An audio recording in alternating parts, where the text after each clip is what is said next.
आणि यानंतरची बातमी धनगर उपोषणासंदर्भातली। धनगर उपोषणकर्त्यांशी चर्चा करण्यासाठी विभागीय आयुक्त चंद्रकांत पुलकुंडवार, आमदार गोपीचंद पडळकर, प्रकाश शेंडगे हे पंढरपूरमध्ये पोहोचले।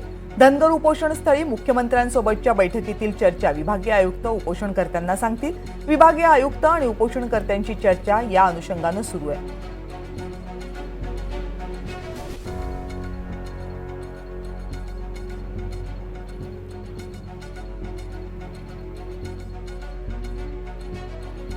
धनगरांना आरक्षण मिळावं या मागणीसाठी हे उपोषण केलं गेलं। गेल्या 8 दिवसांपासून पंढरपूरमध्ये हे उपोषण सुरू आहे आणि उपोषणकर्त्यांशी चर्चा करण्यासाठी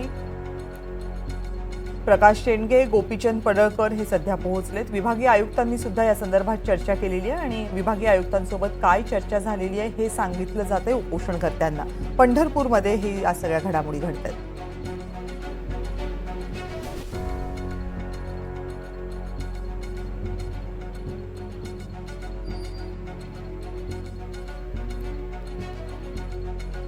आपले प्रतिनिधी संकेत कुलकर्णी या संदर्भात आणखीन माहिती आपल्याला देतील।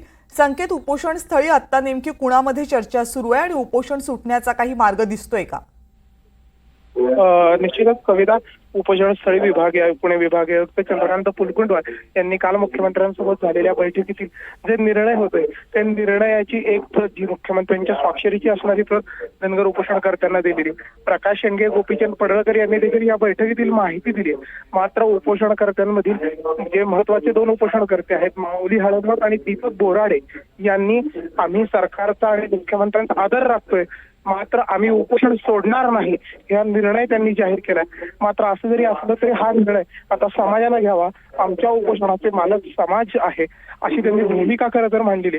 यापुढेही अजून चर्चा होत आहेत। इतर धनगर उपोषणकर्ते आहेत ते बोलत आहेत। हे झाल्यानंतर धनगर सभा जो उपस्थित आहे तो याबाबतचा निर्णय घेणार की उपोषण सुरू राहणार आहे की नाही। पण सद्यस्थितीत मात्र कितीही वेळ घ्या, मात्र प्रमाणपत्र द्या, आम्ही अजून 10 दिवस उपोषण करायला तयार आहोत अशी भूमिका उपोषणकर्ते मांडताना दिसत आहेत। कविता, संकेत, धन्यवाद तुम्ही दिलेल्या सगळ्या माहितीबद्दल।